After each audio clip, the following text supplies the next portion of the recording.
Hi guys, good morning, good afternoon, good evening. Maybe my friend Mary Ann will be up by this time or by the time the video goes out down in the land of Oz. The same applies for my daughter in Canada, who only surfaces at around 3 p.m. my time. Kathy is only an hour behind me, and so on and so forth. So let's just say hello to everybody, or else I'll be here until tomorrow greeting everyone. Yorkshire Gal, my loyal subscriber, almost always first in the comment section to say hi to everybody. Nalini and Aruna, who walked this YouTube path with me almost from the beginning. Cornelia, who almost single-handedly carried me through tough times behind the scenes and who refuses to accept any kind of thank you. Maria, Brenda, Jono, Ken, subscribers who have become sounding boards, contributors with their intelligent and wise counsel and information and research. Jay, Sally, Maureen, Maria, Mary, Lydia. None of this would have been worth doing day after day after day if it wasn't for the 42,000 of you who tune in, many of you every day, and the 1,000 who are here because you can't stand me or my opinion. Well, I love you too and appreciate you too, not because you keep my algorithm up, but because you keep me grounded, and as long as you pass on your opinion in a decent manner, you are still a friend. Okay, there is a reason for this long introduction.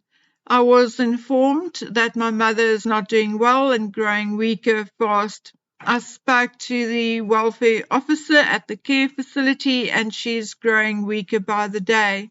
So there is indeed a bit of private turmoil and issue on this side of the ocean, but it made me think how we don't tell each other enough how much we appreciate, care for, or love each other. So today is a good day for me to mention how much I appreciate each one of you. You are important to me, and your mere presence, clicking on and listening to the video, means the world to me and make it possible for me to be here day after day.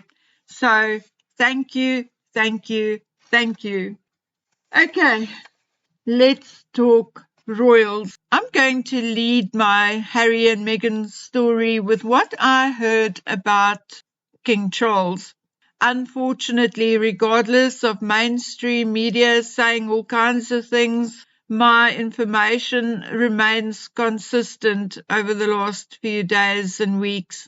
I'm told that the king initially got chemo for the first 2 weeks of his treatment and then had a week off, a sort of a 3-week cycle, 2 weeks chemo, 1 week off, that kind of thing. But I'm told that the king now receives a daily dose, 5 days per week with weekends off.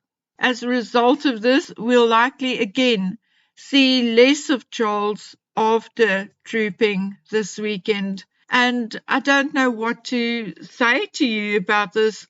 I mean, Camilla said the other day that he is doing fine, but not listening to advice. And I think that advice is that he should rest more and stay away from crowds. But you know, the Queen's motto has always been, we have to be seen to be believed. And I think that is what Charles believes as well. So we'll see. But from what I hear, I do believe he will retreat again after Monday's Order of the Garter service. An interesting story emerged earlier this morning, and if it did not appear on the court circular where the media picked up on it, no one would have known about it. So according to reports, Prince William met with the Secret Intelligence Service, MI6, on Thursday, and the media only found out after the fact. The log also did not state any reason for his visit.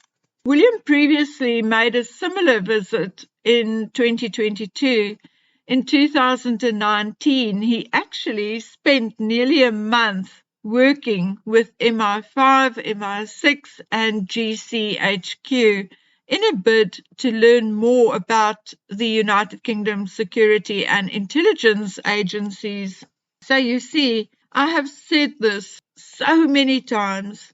There is no such thing as lying to or keeping certain things from the King or William. It is not going to happen. Therefore, they know exactly what transpired during Archie and Lilibet's births.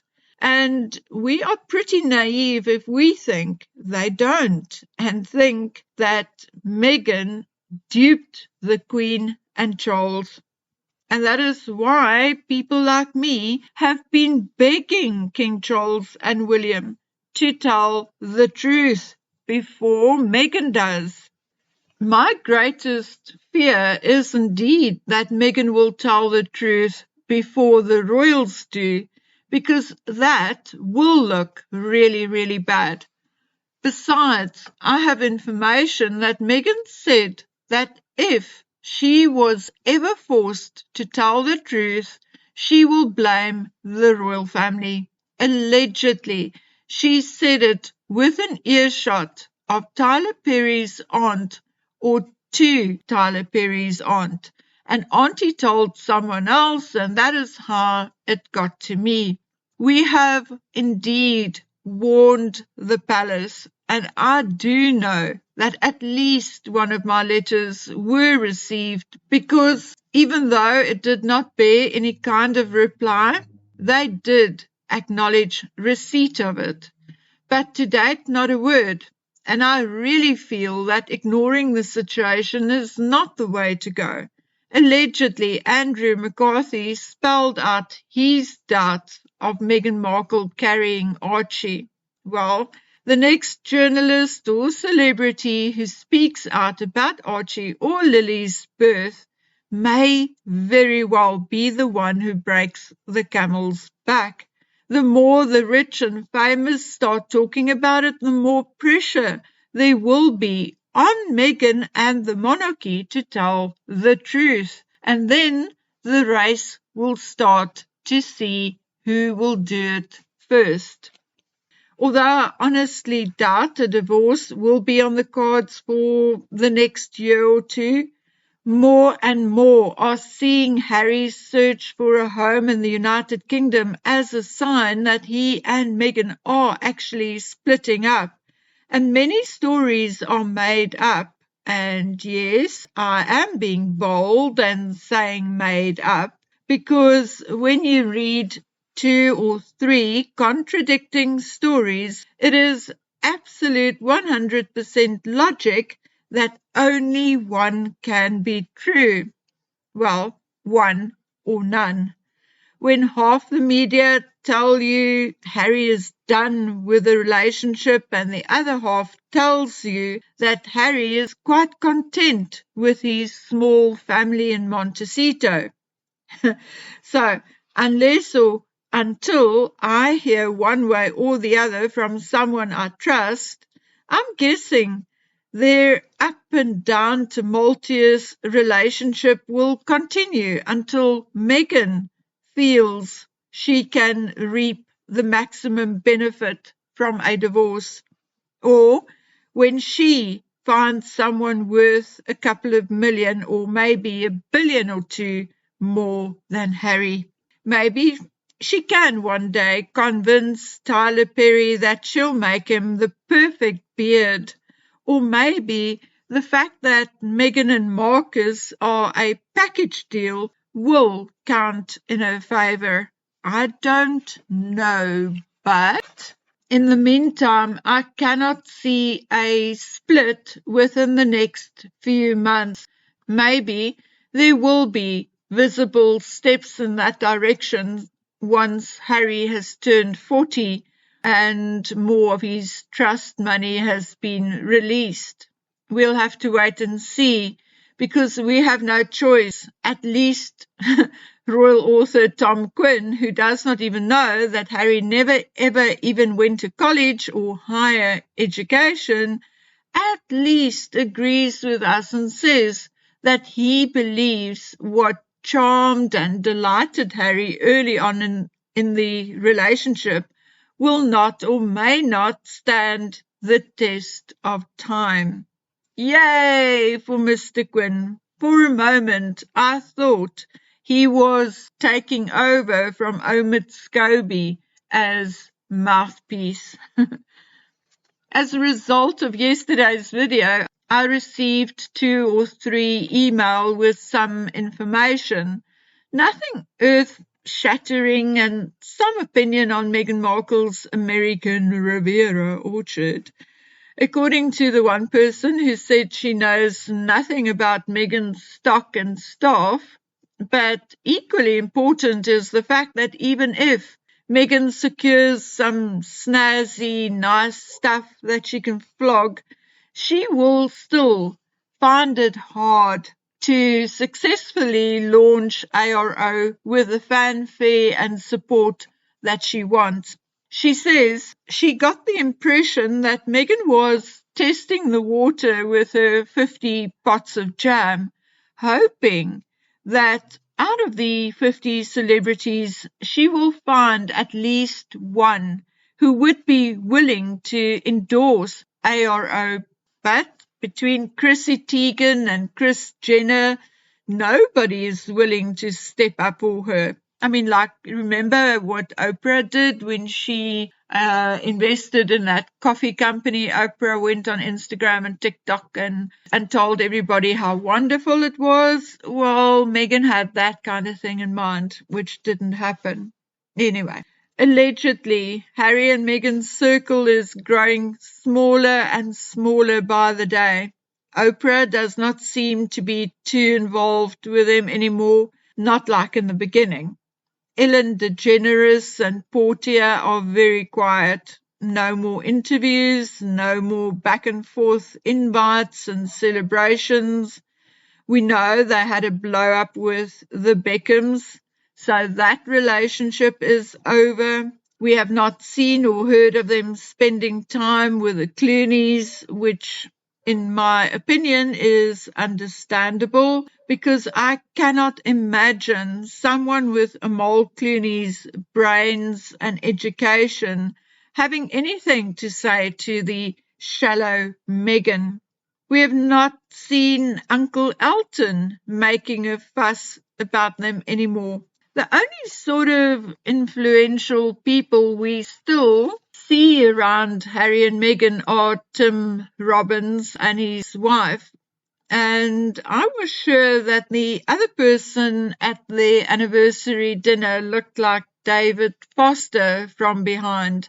But when he was asked about the Harkles, he made a rather snarky remark. So, honestly, who knows? Kevin Costner also did not take to Meghan and allegedly mocked her pushy awkwardness. So there you go. Unlike, say, Katy Perry and Gwyneth Paltrow boosting and uplifting each other, Meghan is running out of celebrity pals. Nacho's wife and Serena are the only ones left if we can judge by the last polo match. But as we know, Serena is rather fickle. She did not even invite Meghan to a baby shower. So yes, who will Meghan cajole or use to back her up and speak up for her brand? Meghan allegedly still believes that she has the talent and the brains to make a success of all her ventures and pull herself and Harry through the financial drift. But outsiders looking in do not have the same positive opinion as Meghan Markle herself. Anyway, guys, I have now yacked away long enough. There is a lot of what-ifs and maybes, but I'm putting a few things together as we speak, which I'll bring you next week. Some fresh stuff for us to chew on. I may, however, be away for a day or 2 or 3 next week or the week after, but I'll warn you in advance in my community tab so that you don't have to wonder what happened to me. Okay, guys, so let me go. I have to go change some globes and so on and so on. So until we meet again on the next one, please take good care of yourselves. Bye.